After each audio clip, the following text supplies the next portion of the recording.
जब मैं समाजवादी पार्टी में शामिल हुआ, मुझे ले गए लोग, माननीय मुलायम सिंह यादव जी से मिलाए कि सुभाष राय जी पहलवान रहे हैं, तो इतना खुश हुए। माननीय मुलायम सिंह यादव जी जो हमारे पार्टी के संरक्षक हैं, मुझे इतना में लड़ते थे, कुश्ती लड़ते थे, जब जाने कि मैं पहलवान रहा हूँ तो इतना प्रसन्न हुए और कहे कि देखो तुम भी पहलवान हो, मैं भी पहलवान रहा हूँ, अब ये समाजवादी पार्टी कभी छोड़ना नहीं। मैं उसी दिन तय कर लिया, अब मैं राजनीति करूँगा तो समाजवादी पार्टी करूँगा, नहीं तो राजनीति छोड़ दूँगा। तब से मैं लगातार समाजवादी पार्टी में बना रहा। रामचंद्र राजभर जी आ गए, लालजी वर्मा जी आ गए, त्रिभुवन दत्त जी आ गए, इन लोगों का भी काफ़ी असर है क्षेत्र में, इन लोगों का काफ़ी असर है। इन्होंने बसपा के लोग फाउंडर मेंबर थे, इन लोगों ने बसपा को खड़ा करने में अपना खून पसीना बहाया था, लेकिन जब मायावती जी इनकी नहीं हुई तो मुझे किसी की नहीं है।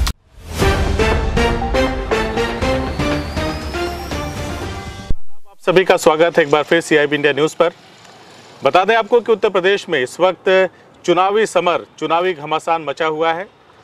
तमाम दावे हो रहे हैं लगातार सत्ता पक्ष की तरफ से, तो वहीं विपक्ष भी मजबूती से अपनी बात को रख रहा है और कह रहा है कि बहुत हो गया, महंगाई की मार और तमाम मुद्दों को लेकर के इस वक्त भारतीय जनता पार्टी को विपक्ष ने, समाजवादी पार्टी ने और समूचे विपक्ष ने घेरने का काम किया है।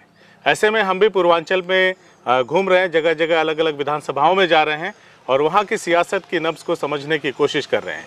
तो चलते चलते पहुँचे हैं आज हम विधानसभा 280 में। अम्बेडकर नगर जिला है और जलालपुर विधानसभा के विधायक सुभाष राय जी हमारे साथ हैं। सर, सबसे पहले तो स्वागत है आपका। बहुत बहुत धन्यवाद आपको। आए हैं विधानसभा 280 जलालपुर में और यहाँ की सियासत की नब्ज़ को समझने की कोशिश करते हैं। आपसे बातचीत करेंगे और जानने की कोशिश करेंगे कि ऐसा क्या खास है सुभाष राय की राजनीति में। अक्सर हमने देखा है उत्तर प्रदेश में जातिगत और धार्मिक आधार पर चुनाव लड़ा जाता है, लेकिन इस विधानसभा की खासियत ऐसी है, आपको बताता चलूं, जो मुझे बार बार प्रभावित कर रही थी और आप तक वही बात मुझे खींच लाई है कि संख्या बल अगर देखा जाए तो आपके, जैसे मैं जातिगत फैक्टर की बात कर रहा, तो आपकी जाति की संख्या बहुत कम है यहाँ पे। उसके बावजूद भी आप 2019 के बाई इलेक्शन में इन्होंने शानदार जीत हासिल की। जीत भी उसके खिलाफ जो कभी इनके मुख्य विपक्षी हुआ करते थे इस विधानसभा में, लेकिन आज वो समाजवादी परचम लहरा रहे हैं और समाजवाद का गढ़ बनता चला जा रहा है अम्बेडकर नगर। तो शुरुआत करते हैं, क्या कहेंगे, किस तरह की शुरुआत रही आपकी राजनीति में और कैसा रहा अब तक का सफ़र? देखिए, मैं जब पढ़ाई मेरी काशी विद्यापीठ वाराणसी से हुई है जी, हाई स्कूल इंटरमीडिएट, तो मैंने बगल के हमारा चूँकि जो घर है हमारा ये आजमगढ़ की सीमा पे है, तो हम लोग को यहाँ जनता इंटर कॉलेज हिरौला है आजमगढ़ में, हाई स्कूल इंटर की शिक्षा हमारी वहाँ से हुई जी। और ग्रेजुएशन मैंने किया गांधी शताब्दी स्मारक महाविद्यालय कोयलसा से। उसके बाद मैं बनारस चला गया, चूँकि मैं शौक थी, कुश्ती लड़ता था, हमारे पिताजी भी पहलवान थे, चाचा भी पहलवान थे, बाबा भी पहलवान थे। पढ़ाई के साथ साथ मैं कुश्ती का भी शौकीन था। बनारस में इसीलिए वहाँ पर जो है एडमिशन लिया कि वहाँ चूँकि बनारस में कुश्ती का बहुत शौक है और जिसके नाते मैं वहाँ काशी विद्यापीठ में एडमिशन लिया और मैं वहाँ पढ़ाई के साथ साथ कुश्ती भी लड़ता था, जिसके नाते मैं उत्तर प्रदेश में 3 बार अपने वेट में 82 kg, 90 kg और 100 kg में मैंने यूपी और उत्तर प्रदेश में बनारस जनपद से गोल्ड मेडल जीता है उत्तर प्रदेश में। और उत्तर प्रदेश की टीम से मैं नेशनल भी 1-2 बार खेलने का मुझे मौका मिला है। उसके बाद मैं 1991 में जब मेरी पढ़ाई पूरी हो गई तो मैं हमारे घर से मात्र 6 किलोमीटर दूर पे गयादीन जायसवाल इंटर कॉलेज खुलासों है, मैं एज ए गेम टीचर वहाँ पर नियुक्त हो गया। मैं यहाँ रहना शुरू किया, चूँकि मैं शुरू से ही सामाजिक सेवा में मेरा ध्यान बटा रहता था, मैं पढ़ाई के साथ साथ शुरू से मेरा स्वभाव था। और जब से मैं यहाँ रहना शुरू किया उसके बाद चूँकि लोग कुश्ती के नाते पूरे क्षेत्र में, पूरे जवाल मुझे लोग जानते थे और मैं 1995 का चुनाव आया, उस समय डायरेक्ट जनता द्वारा जो है, पहले जिला पंचायत सदस्यों को प्रधान लोग चुनते थे, उस समय डायरेक्ट जनता द्वारा चुनाव हो गया। तो तमाम दोस्त मित्र मुझसे कहे, मेरी रुझान भी थोड़ा राजनीति की तरफ, तो मैं जिला पंचायत का चुनाव 1995 में लड़ गया। मुझे यहाँ की जनता ने अपना स्नेह आशीर्वाद दे करके जिता दिया और तभी से मेरा मन जो है राजनीति में पूरी तरह से लग गया। मैं 4 बार लगातार जिला पंचायत का सदस्य रहा, 1995 में, 2000 में, 2005 में, 2010 में, 15 तक सदस्य का पंचायत था। 2005 में हम लोग एक ही ब्लॉक से, भियाव दक्षिणी से मैं, भियाव मध्य से मेरा भाई श्रीकांत राय, हम लोग दोनों भाई एक साथ जिला पंचायत का सदस्य बने थे, चुने गए थे। उसके बाद मैं फिर 2000 साथ में मैं विधानसभा का चुनाव लड़ा यहाँ से कांग्रेस पार्टी से। हालांकि मैं हार गया, लेकिन मुझे अच्छा वोट मिला था। फैजाबाद, अंबेडकर नगर दोनों जिलों में 10,000 से अधिक वोट पाने वाला एकमात्र प्रत्याशी में था, जबकि उसी समय स्वर्गीय बेनी प्रसाद वर्मा जी अयोध्या से चुनाव लड़े थे कांग्रेस पार्टी से, उनको मात्र 4-5 हजार वोट मिला था। लेकिन मैं ही फैजाबाद, अंबेडकर नगर दोनों जिलों में कांग्रेस प्रत्याशी के रूप में सबसे ज्यादा वोट हासिल किया था। मुझे 10,000 से अधिक वोट मिले थे, जिसके नाते मुझे यहाँ डायरेक्ट दिल्ली बुलाया गया था। सोनिया जी ने और राहुल गांधी ने बुलाया था। मुझे उस समय कांग्रेस का प्रदेश सचिव बना दिया था। लेकिन कुछ ऐसी परिस्थितियां आई, मैंने बहुत मेहनत किया, लेकिन कांग्रेस का जनाधार नहीं बढ़ रहा था। और कुछ ऐसी परिस्थितियां आई और जिसके नाते में मुझे कांग्रेस को छोड़ना पड़ा। मैं 2008 में मैं चला गया समाजवादी पार्टी में, और 2009 के चुनाव में, लोकसभा के चुनाव में मैं काफ़ी मेहनत किया। और जब मैं समाजवादी पार्टी में शामिल हुआ, मुझे ले गए लोग, माननीय मुलायम सिंह यादव जी से मिलाए कि सुभाष राय जी पहलवान रहे तो इतना खुश हुए। माननीय मुलायम सिंह यादव जी जो हमारे पार्टी के संरक्षक हैं, मुझे इतना में लड़ते थे, कुश्ती लड़ते थे, जब जाने कि मैं पहलवान रहा हूँ तो इतना प्रसन्न हुए और कहे कि देखो तुम भी पहलवान हो, मैं भी पहलवान रहा हूँ, अब ये समाजवादी पार्टी कभी छोड़ना नहीं। मैं उसी दिन तय कर लिया, अब मैं राजनीति करूँगा तो समाजवादी पार्टी करूँगा, नहीं तो राजनीति छोड़ दूंगा। तब से मैं लगातार समाजवादी पार्टी में बना रहा, जिसके नाते मुझे 2012 का जब चुनाव आया, 2012 के चुनाव में मुझे पर्यवेक्षक की रिपोर्ट पर मुझे यहाँ से प्रत्याशी घोषित कर दिया गया दूसरी सूची में, और मैं लगभग 6-7 महीना प्रत्याशी था। बाद में कुछ ऐसी परिस्थितियां आई कि यहाँ एक बसपा के सिटिंग एमएलए थे बाबू शेर बहादुर सिंह जी, उन्होंने बसपा छोड़ करके समाजवादी पार्टी की सदस्यता ले ली, और बाद में मेरा टिकट काट करके उनको प्रत्याशी बना दिया गया। लेकिन उसके बाद भी मैं ईमानदारी से, मैंने पार्टी नहीं छोड़ी, मैं ईमानदारी से पार्टी में लग करके उनको जिताया। वो लोग छोड़ देते हैं, हाँ लोग छोड़ देते, लेकिन मैं उसके बाद भी पार्टी में बना रहा, उनके साथ उनको जिताया, और फिर मैं पार्टी में ईमानदारी से बना रहा। फिर बाद में वो छोड़ करके जीतने के बाद 17 जब सोचे कि पार्टी की थोड़ा हवा खराब है, तो छोड़ करके फिर चले गए भाजपा में, चले गए भाजपा में, कहते बस भाजपा दूसरे पार्टी में चले गए। और फिर मैं उसके बाद भी पार्टी बना रहा। 17 का फिर जब चुनाव आया तो मुझे फिर यहाँ से प्रत्याशी घोषित किया गया। लेकिन कुछ ऐसी परिस्थितियाँ आई, उस समय जान रहे थे कि थोड़ा सा पारिवारिक कुछ मामला हो गया था, जिसके नाते मुझे यहाँ से फिर से प्रत्याशी नहीं बनाया गया। यहाँ शंखलाल माझी को टिकट दिया गया और शंखलाल माझी तीसरे स्थान पे चले गए।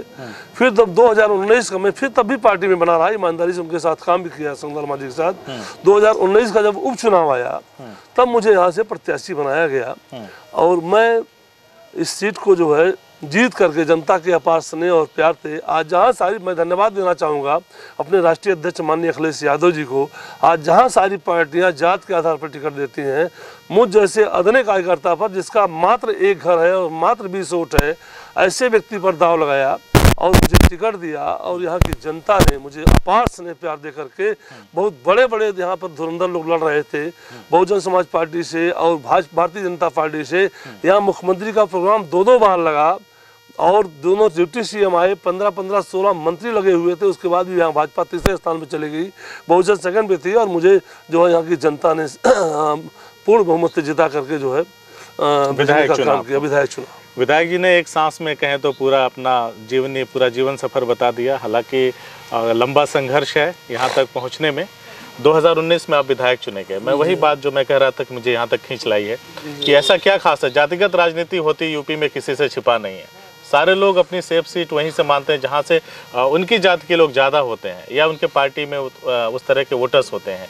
तो आपको क्या लगा 2019 में जब बाई इलेक्शन में अक्टूबर के महीने में हुआ? देखिए, मुझे पूर्ण विश्वास था, मुझे जब भी टिकट मिला होता मैं चुनाव जीत जाता। 2014 में जब यही मोदी जी जब चुनाव लड़ रहे थे, आम चुनाव हुआ था लोकसभा का, गला फाड़ फाड़ के चिल्लाते थे कि हमारी सरकार बनवा दो, हम काला धन इतना जमा है यहाँ से विदेशों में, उसको वापस लाएंगे, सबके खाते में 15-15 लाख रुपया देंगे, 2 करोड़ नौकरी देंगे, महंगाई को रोकेंगे। लेकिन आज जनता अपने को ठगा महसूस कर रही है, चाहे उत्तर प्रदेश की स्थिति हो, चाहे केंद्र की स्थिति हो।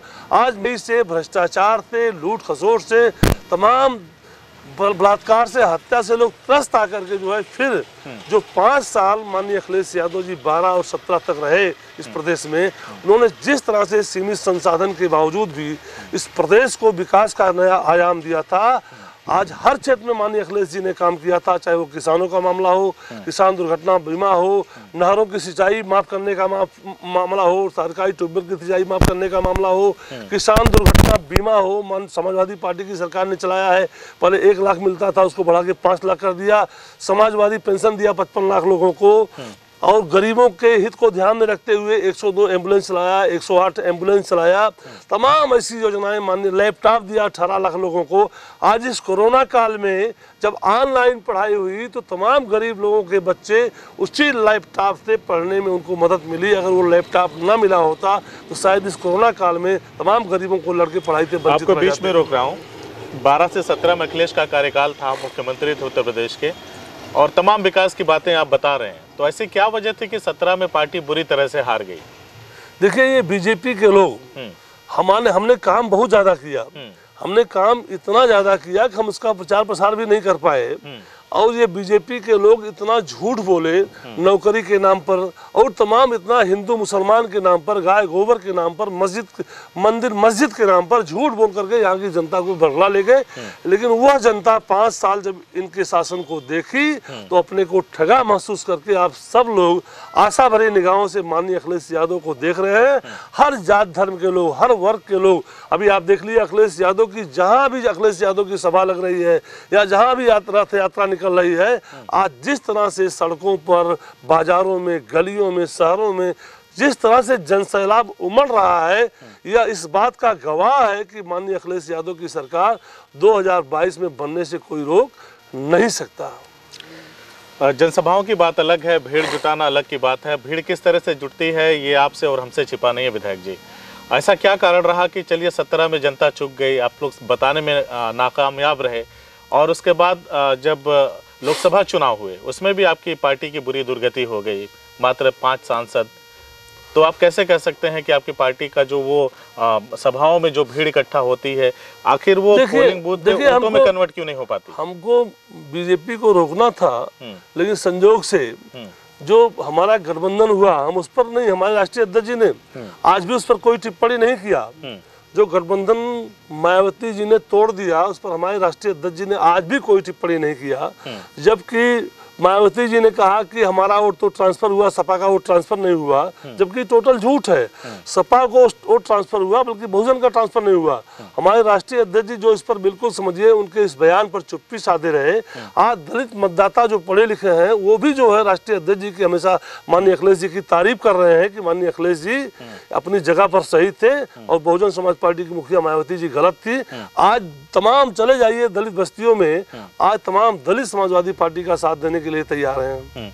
मुलायम सिंह यादव के साथ आप जुड़े, आप भी पहलवान, वो भी पहलवान, और उन्होंने आपसे कहा भी कि आप भी पहलवान हैं, मैं भी पहलवान हूं, सुभाष राय मेरी पार्टी को छोड़ के मत जाना, और आपने भी प्रण कर लिया, 2 बार टिकट भी कटा, फिर भी इसी पार्टी में बने रहे, आपको बाई इलेक्शंस में मौका मिला 19 में। तो मैं ये जानना चाहता हूँ, जैसे मुलायम सिंह यादव की जो राजनीति थी वो जमीनी राजनीति थी, आज भी पुराने कार्यकर्ता उस चीज़ को शिद्दत से महसूस करते हैं। अखिलेश यादव में वो जुझारूपन नहीं है, सड़कों पर उतरकर जिस तरह से समाजवाद दिखता था पहले, अब वो एकदम बिल्कुल साफ है, सड़कें एकदम सोनी है। तो इस पे क्या कहेंगे? अखिलेश यादव की राजनीति में कहीं कोई कमी है? वो उस तरह से नेतृत्व नहीं कर पा रहे हैं जैसा मुलायम सिंह बिल्कुल कर रहे हैं। आज अखिलेश यादव जी हर तरह से सक्षम है, हर तरह से नेतृत्व कर रहे हैं। अखिलेश यादव की एक आह्वान पर एक कार्यकर्ता अपनी जान देने पे तैयार है। अभी योगी जी ने कहा कि घर में बैठ के ट्वीट करने से कुछ नहीं होता है। योगी जी तो कभी करेंगे, योगी जी तो चूंकि उनको विरोध करना है, अखिलेश जी की लोकप्रियता से एकदम बौखलाहट में घबरा गए हैं। तो एकदम जान लीजिए अखिलेश जी के अंदर कोई कमी नहीं है। अखिलेश जी पूरी ईमानदारी निष्ठा से पार्टी को आगे बढ़ाने में लगे हुए हैं। आज सारे उनके कामों से आज सारे राजनीतिक दल के लोग अगर अंतरात्मा से सोचते होंगे अपने सीने पर हाथ रख करके, तो अगर राजनीति से हट करके सोचे तो उस तरह का नेता पूरे देश में नहीं है।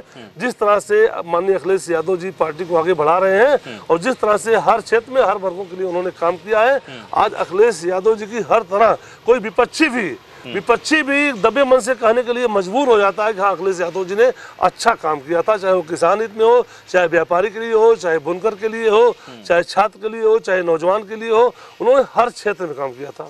अखिलेश जी ने काम किया था। तो लगता है इस बार सत्ता में आएंगे वापस अखिलेश जी? जिस तरह से तमाम क्षेत्रीय दलों से, छोटे छोटे दलों से वो गठबंधन कर रहे हैं, उनको अपने साथ रख रहे हैं। बिल्कुल बिल्कुल बिल्कुल सत्ता में आएंगे, पूरी तरह से आएंगे। और आप समझिए कि एकदम समझिए कि बीजेपी का सूफड़ा साफ हो जाएगा। मान जिस हिसाब से मैं समझिए कि जनता उमड़ रही है, जिस हिसाब से हम लोग क्षेत्र में जाते हैं, पब्लिक चर्चा कर रही है, उससे लगता है कि 350 से अधिक, माननीय अखिलेश जी तो कहते हैं हम 400 से पार हो जाएंगे, लेकिन जो मेरा मानना है 400 से पार भी जा सकते हैं, लेकिन 350 सीटें से कम हम नहीं जीतेंगे, जो मेरा 350 सीटें। बात अगर अम्बेडकर नगर जिले के करें, मुख्यतः यहाँ पे कितनी है? 5 है। यहाँ 5 सीट है, यहाँ 5 की 5 सीट हम जीतने जा रहे हैं। पहले आपका यहाँ पे मुकाबला होता था बसपा से, अब बसपा का पूरा कुनबा ही उखड़ के अम्बेडकर नगर का सपा में आ गया। बसपा तो अम्बेडकर नगर में पूरी तरह से समाप्त हो गई है। पूरा रामचंद्र राजभर जी के आने से नहीं, उसके पहले से भी बसपा तो पूरा रामचंद्र राजभर जी आ गए, लालजी वर्मा जी आ गए, त्रिभुवन दत्त जी आ गए। इन लोगों का भी काफी असर है क्षेत्र में, इन लोगों का काफी असर है। इन्होंने बसपा के लोग फाउंडर मेंबर थे, इन लोगों ने बसपा को खड़ा करने में अपना खून पसीना बहाया था, लेकिन जब मायावती जी इनकी नहीं हुई तो समझे वो किसी की नहीं है। सत्ता पक्ष की तरफ से भी तमाम दावे हैं सरकार बनाने के। उन्होंने कहा कि हमारे प्रयासों से राम मंदिर बन रहा है। अभी हालिया बयान योगी जी का था कि पिछली सरकारें कब्रिस्तानों की बाउंड्री वॉल बनाती थी, हमारी सरकार आई है तो मंदिरों का सुंदरीकरण और जीर्णोद्धार हो रहा है। तो कहीं ना कहीं ये फैक्टर है कि फिर से हिंदू मुस्लिम करके और उत्तर प्रदेश की राजनीति को प्रभावित ये तो इनका गलत आरोप है। देखिए, हमारी सरकार कब्रिस्तान भी बनवा रही थी, शमशान भी बनवा रही थी, शमशान घाट भी बनवा रही थी। हमारी सरकार जो है सबको लेके चलती है, चाहे हिंदू हो, चाहे मुसलमान हो, चाहे सिख हो, चाहे ईसाई हो, सबको एक समान भाव से देखती है और सबको लेके चल रही थी। योगी जी बौखलाहट में इस तरह का बयान दे रहे हैं।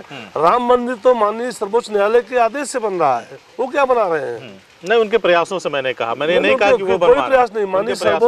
माननीय सर्वोच्च न्यायालय के हमारे माननीय मुखिया राष्ट्रीय अध्यक्ष अखिलेश यादव जी और संरक्षक माननीय मुलायम सिंह यादव जी भी कहे थे कोर्ट का सम्मान किया जाएगा, जो कोर्ट का फैसला आएगा हम उसको मानेंगे।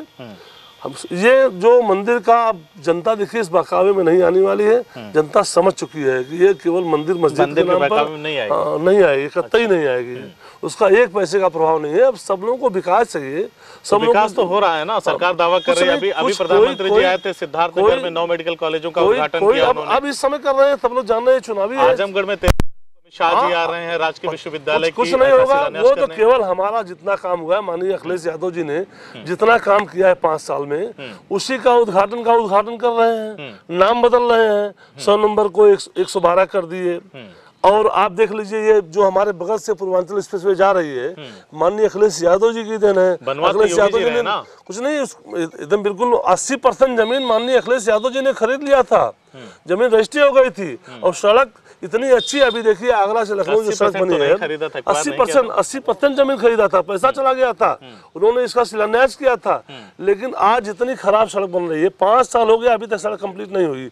इतनी बड़ी सड़क ही माननीय अखिलेश यादव जी ने आगरा से लखनऊ बना कर 23 महीने में दे दिया था। बड़ा दिल दिखाते भाई, सरकार चली गई थी तो बनाना था, न बनाते तो पब्लिक क्या कहती? तो उनको दिखाने के लिए बनाने की गुणवत्ता बहुत खराब चल के देखिए आप उस पर। आप आगरा से लखनऊ चलिए, मान लीजिए जैसे योगी जी कोई काम करते हैं, वो अधूरा रह जाता है। अखिलेश जी की सरकार जैसे आप लोग दावा कर रहे हैं आती है, तो क्या अखिलेश जी उस काम को नहीं पूरा कराएंगे? और अगर कराएंगे तो क्या कहेंगे कि ये हमारा काम है?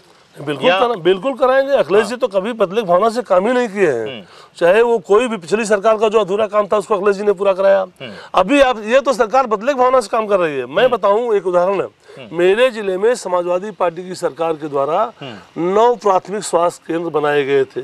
माननीय अहमद हसन साहब मंत्री थे और 9 प्राथमिक स्वास्थ्य केंद्र बनाए गए थे 2-2, 2.5 करोड़ की लागत से। और वो समाजवादी पार्टी सरकार द्वारा बनवाए गए थे, बन करके तैयार हो गए थे। उसी समय गवर्नमेंट बदल गई थी और ये सरकार 3-4 साल तक उसको संचालित नहीं की। सारे अस्पताल जो है, पैसा सरकार का लगा हुआ उसमें, 2-2 करोड़ 2.5 करोड़ रुपया जो उसमें लगा हुआ है। और आप समझिए कि वो उसी तरह से धूल फाक रहे थे। मैं 2 बार विधानसभा में जब जाकर के उठाया कि 2-2, 3-3 करोड़ की लागत से हमारे जिले में 9 अस्पताल प्राथमिक स्वास्थ्य केंद्र बने हैं, जिसमें 3 मेरे विधानसभा में, रसूलपुर, बाकरगंज, सम्मनपुर और नवादा कला। जब मैं 2 बार प्रश्न उठाया वहां पर विधानसभा में, मैंने बोला, तब जाकर के वो अस्पताल चालू किए गए। और सीएमओ ने तब मुझसे कहा, विधायक जी अब इसको मत कहिएगा, हम 2-3 दिन के अंदर सारे जगह पर डॉक्टर बैठा देंगे, तब से चालू हुआ। ये स्थिति थी। ये सरकार बदले की भावना से जो है काम कर रही है। सपा गवर्नमेंट में जो काम अधूरा पड़ा हुआ है उसको बहुत धीमी गति से पूरा कर रही है, केवल फॉर्मेलिटी पूरा कर रही है। आपने कहा पूर्वांचल एक्सप्रेसवे एकदम तेजी से बना है। तेजी से बना है, 4-5 साल हो गया। अखिलेश जी होते तो 23 महीना बन गया होता, 5 साल से बना रहे, अभी तक पूरा नहीं हो पाया। 23 महीना में बन जाता, 23 महीना बन जाता। और इतनी अच्छी सड़क बनती, आप देख लीजिए, आगरा से लखनऊ में गिलास रख दीजिए, पानी भर के पानी नहीं गिरता है। यहाँ पे देखिए तो आप जाएंगे तो आपकी कमर दुख जाएगी। अभी माननीय अखिलेश जी इस पर चले थे और कहे थे मेरी सरकार आएगी तो उसको मैं अच्छे ढंग से फिर से बनाऊंगा। तोड़ के बनवाऊंगा या तोड़ के नहीं बनवाऊंगा, उसको जो भी मैंने उसमें जिसका जड़ है उसको मैं खत्म करूंगा, जो आता है वो जड़ करता है उसको खत्म करेंगे। अच्छा, चलिए अब बात कर लेते हैं थोड़ा सा सरकार के और दावों पे। अभी हालिया अमित शाह जी का बयान आया था, उन्होंने कहा कि यूपी में कानून व्यवस्था पूरी तरह से सुदृढ़ हो चुकी है, कोई भी लड़की स्कूटी से या जैसे भी 12 बजे रात को भी गहने पहन के निकल सकती है। ये अमित शाह जी का बयान था। और साथ ही योगी जी ने कहा कि पहले माफिया लोग अपने आस पास पड़ोस के जो गरीब जनता थी, लोग थे, उनकी ज़मीनें कब्जा कर लेते थे। अब वो सारे लोग टाइट हो चुके हैं, या तो भाग चुके हैं छोड़ छाड़ करके जो भी माफिया टाइप के लोग थे, या उनको इनकाउंटर में मार दिया गया है अपराधियों को। तो प्रदेश की कानून व्यवस्था पे क्या कहना है? देखिए, इनका झूठा दावा है। आज कानून व्यवस्था पूरी तरह से फेल हो गई है। और जो बाबा की ठोकोनी थे आप देख रहे हैं, जिसमें निरीह गरीब तमाम ऐसे लोग को, अभी मैं बताऊं, मेरे यहाँ का बगल का उदाहरण है। मेरे बगल का एक दलित का लड़का जो मुश्किल से मैं समझ से 1-2 घटनाओं में गलती से इन्वॉल्व रहा होगा, उसको पकड़ के पुलिस ले जाती है, बैठाती है और ले जाकर के उसका 4 दिन बाद काउंटर कर देती है, पैर में गोली मार देती है। इस तरह से पूरे प्रदेश में आए दिन फर्जी ढंग से इनकाउंटर किया जा रहा है। तमाम बड़े बड़े माफिया घूम रहे हैं, उनके खिलाफ कोई कार्रवाई नहीं हो रही है। और तमाम जो बीजेपी के साथ है, आप भी जानते होंगे इस चीज़ को, मैं नाम नहीं लेना चाहता हूँ, तमाम ऐसे बड़े बड़े अपराधी हैं, बड़े बड़े माफिया हैं, जिनके घरों पर बुलडोजर नहीं चल रहा है, उनके खिलाफ कार्रवाई नहीं हो रही है, केवल बदले की भावना से। आज जो कानून व्यवस्था की बात कर रहे हैं, अभी 6-7-8 महीना पहले की बात है, हमारे जिले में कई हत्याएं हुई। अभी 2 सगे भाई थे, आलापुर थाने में, आलापुर तहसील से निकल के घर जा रहे थे, दिन दहाड़े गाड़ी रोक करके दोनों भाइयों की हत्या कर दी गई। एक रमेश मिश्रा, अनिल मिश्रा, एक सुरेंद्र मिश्रा। फिर उसी के साथ एक भीटी थाने में हत्या कर दी गई, बिजू तिवारी नाम का नौजवान लड़का था। हत्याएं कहाँ रुक रही हैं? और जो कह रहे हैं, अभी डेली आप समझिए कि आप तो, हम लोग गाँव देहात में रहते हैं, डेली चोरियाँ बढ़ गई हैं, छिनैती बढ़ गई है, भ्रष्टाचार पे जरा भी अंकुश। और पुलिस जो है इनकी पूरी तरह से लूट खसोट में लगी हुई है। भ्रष्टाचार एकदम बिल्कुल आलम ये हो गया है कि बिना पैसा दिए किसी भी शरीफ आदमी का कोई काम नहीं हो रहा है, चाहे जहाँ भी, चाहे तहसील हो चाहे थाना हो, हर जगह की स्थिति है। सपा सरकार में अपराध की क्या स्थिति थी? क्या वहाँ पे नहीं होता था? सपा सरकार में नहीं कह रहा हूँ अपराध नहीं होता था, लेकिन सपा सरकार में कभी जात के आधार पर जो है, कभी उस तरह से जो है, इस तरह से कभी मैंने किसी को प्रताड़ित नहीं किया जाता था, सबको एक समान भाव से देखा जाता था, चाहे वो किसी जात वर्ग का हो। माननीय अखिलेश यादव जी निष्पक्ष रूप से जो है, अगर कोई गलत काम करता था तो उसको दंडित कराने का काम करते थे और उसके खिलाफ कार्रवाई करवाते थे, और जो सही होता था उसको न्याय दिलाने का काम करते थे, चाहे वो किसी भी जात वर्ग का रहा हो। चलिए अब लौटते हैं आपकी विधानसभा पे, 280 विधानसभा जलालपुर। क्या कुछ काम हुआ 2019 के बाद जब आप विधायक चुने गए, उसमें उसके बाद से कुछ काम आपने कराए हों? देखिए, सरकार आपकी नहीं है। मैं विधायक चला गया, एक तो मैं विपक्ष का विधायक, लेकिन उसके बाद भी जैसे मैं विधायक बना, मेरा दुर्भाग्य कहिए, अच्छे का दुर्भाग्य, कोरोना जैसी महामारी आ गई, हम लोग की विधायक निधि बंद कर दी गई, आप जानते हैं जी। केवल एक विधायक निधि जाकर के अभी मिली है मार्च-अप्रैल में, लेकिन मैं प्रयास करके पूरे विधानसभा क्षेत्र में करीब 100 मीटर से ले 100 मीटर 200 मीटर की कम से कम 50-60 गाँव में मैंने सड़कें बनवाई, RCC बनवाया, इंटरलॉकिंग बनवाई, कहीं कहीं पर पिच बनवाया। इसके साथ साथ मैं शासन में पैरवी करके करीब PWD से 30-32 सड़क लाया अपने क्षेत्र में, जो 1 किलोमीटर से लेकर 2-2 किलोमीटर की 30-32 सड़क में ले आया था अपने। उसके बाद मैं विधानसभा में 3 बार सवाल उठाया, जो सड़क बन रही सबसे हमारे क्षेत्र की 3 बड़ी सड़कें, मालीपुर, जलालपुर, रामगढ़ मार्ग, जिस पर आप चल रहे हैं, ये मुख्य सड़क थी। इसका अवशेष भाग लगभग 6 किलोमीटर इधर और 18 किलोमीटर नहीं बन पाया था।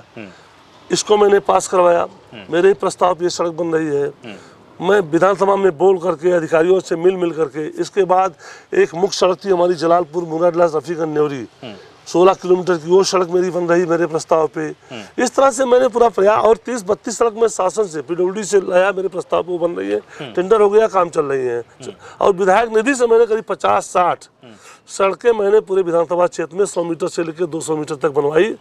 और मेरी निधि तो एक ही निधि मिली, और उसके बाद भी मैं, आप समझिए कि मैं जब से विधायक बना हूँ, मैं लगभग अपने निधि से और शासन स्तर से पैरवी करके पूरे विधानसभा में मैं 350 से अधिक लोगों को, बीमार व्यक्तियों को, गंभीर बीमारी जो होती है कैंसर की, हार्ट की, गुर्दे की, लीवर की, 300 से अधिक व्यक्तियों की मैंने मदद कराई। 50,000 से लेके 1 लाख, 2 लाख, 4 लाख, 5 लाख तक मैंने मदद कराई पूरी विधानसभा में।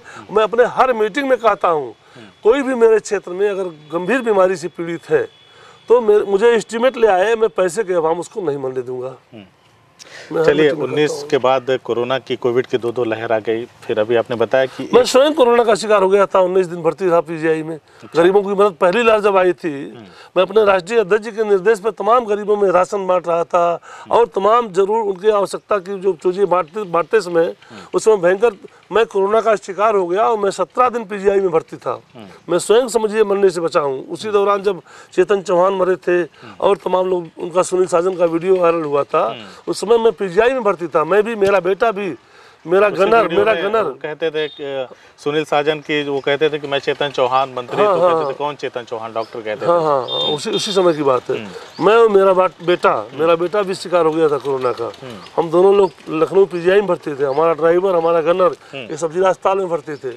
मैं स्वयं कोरोना का शिकार हो गया था। चलिए, 19 में आप विधायक चुने गए, कोविड की लहर आ गई, फिर भी उसके बाद आपने अपने प्रयासों से बहुत सारे काम किए, निधि से छोटी बड़ी 100 से 200 मीटर की सड़कें बनवाई। मैं आपसे जानना चाहता हूं कि इस क्षेत्र की प्रमुख समस्याएं अभी भी क्या हैं, शिक्षा को लेकर, स्वास्थ्य को लेकर के, और जो सड़कों की बात, मतलब कौन से ऐसे काम है जो, देखिए, मैं अभी विधानसभा में सवाल भी लगाया था। हमारे यहाँ, हमारे इस जलालपुर तहसील में ये सड़क बन रही है, गोरखपुर लिंक एक्सप्रेसवे है। 91 किलोमीटर की सड़क बन रही है, हमारे समझिए पूरे इस ब्लॉक के बीचों बीच जा रही है।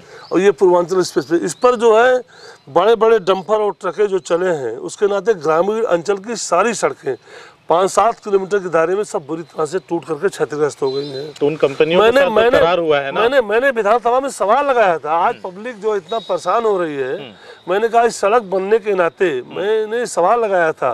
मैंने नियम 51 में, 301 में मैंने सवाल लगाया था कि मेरे जिले से ये 2 सड़कें, प्रमुख सड़कें बन रही हैं, जिसको बनाने में जो बड़े बड़े टम्पर ओवरलोडिंग के नाते ग्रामीण अंचल की सारी सड़कें टूट गई हैं, उनको कब बनाया जाएगा? तो कोई स्पष्ट जवाब नहीं आया उनका। अभी एक कोई करार हुआ है जिसकी मैं बात कर रहा हूँ कि जैसे मान लीजिए ये तो पूरा व्यवसायिक काम है, जिनको ठेका मिला हुआ है, उनके डंपर चल रहे हैं इन सड़कों पे, अगर वो सड़कें टूटती है तो ये बनवाने की जिम्मेदारी उनकी है। लेकिन आपके एक विधायक हैं, अभी उनका कल एक न्यूज़ भी वायरल हुआ कि वो सरकार से भिड़े पड़े हैं, जबकि स्पष्ट रूप से एक सरकार ध्यान नहीं दे रही, समझौता हो नहीं। सरकार को बदनाम करने की भी तो बात हो सकती है। नहीं, गलत है। आखिर आप लोग उस कंपनी से क्यों नहीं सीधा बात करते, उसके खिलाफ FIR क्यों नहीं दर्ज करवाते? देखिए, सरकार इसमें सरकार का कौन सा बदलेगा? बिल्कुल बदले भावना है। बताइए। अभी माननीय केशव मौर्य जी लोक निर्माण मंत्री हैं। पिछली बार सारे विधायकों से प्रस्ताव मांगे थे, 5-5 करोड़ का प्रस्ताव सारे विधायक दे दें सड़कों के लिए, अलग से निधि के अलावा।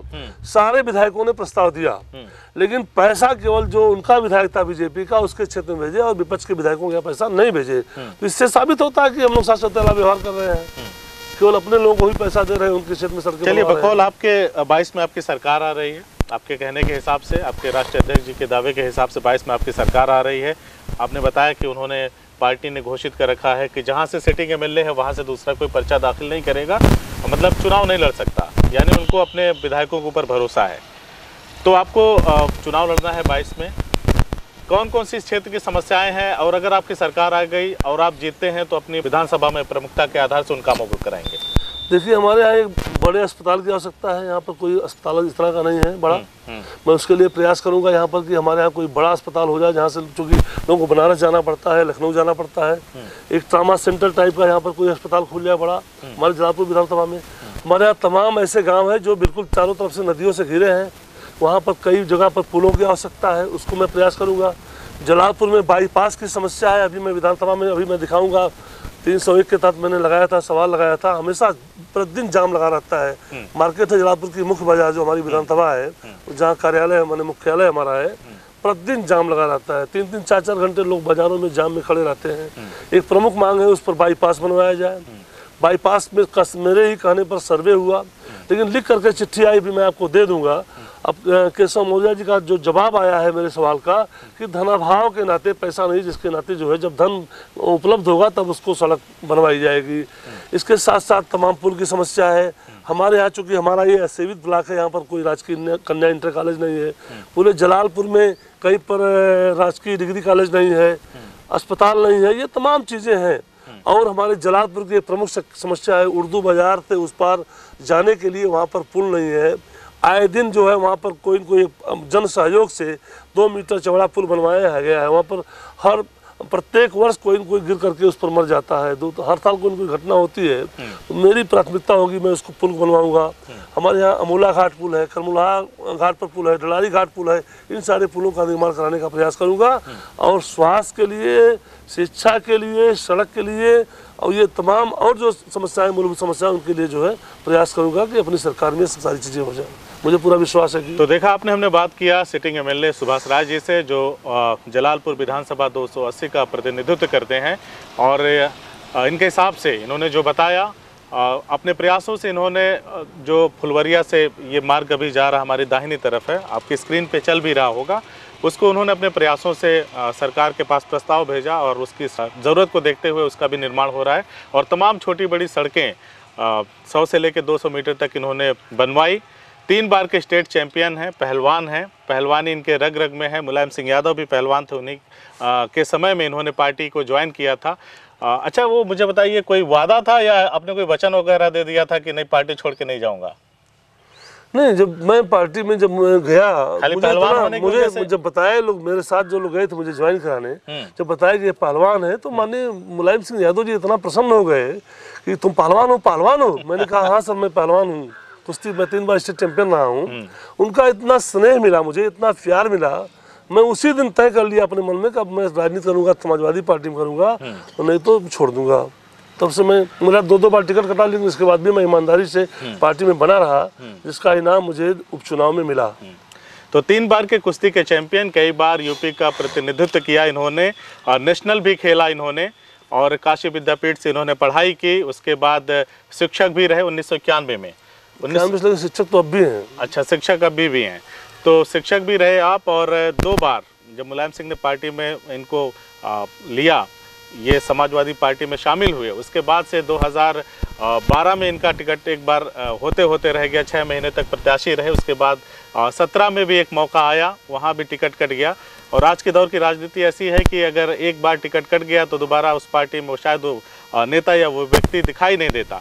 बहरहाल ये समाजवादी पार्टी में अपने राजनीतिक मूल्यों कह लीजिए या अपने संस्कारों के वजह से पड़े रहे, जिसका इनाम बकौल इनके 2019 के बाई इलेक्शन में मिला। अखिलेश यादव ने इनको यहाँ से जलालपुर विधानसभा से चुनाव लड़वाया और ज़बरदस्त तरीके से इन्होंने उस वक्त की बसपा प्रत्याशी छाया वर्मा को हराया और विधायक का ताज अपने सर पर सजाया।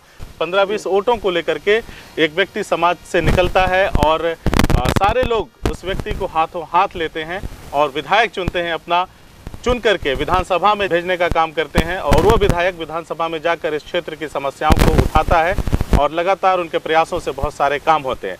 बहरहाल 2022 के लिए हमारी शुभकामनाएं आपके साथ है विधायक जी। बहुत बहुत शुक्रिया, बहुत बहुत धन्यवाद आपको।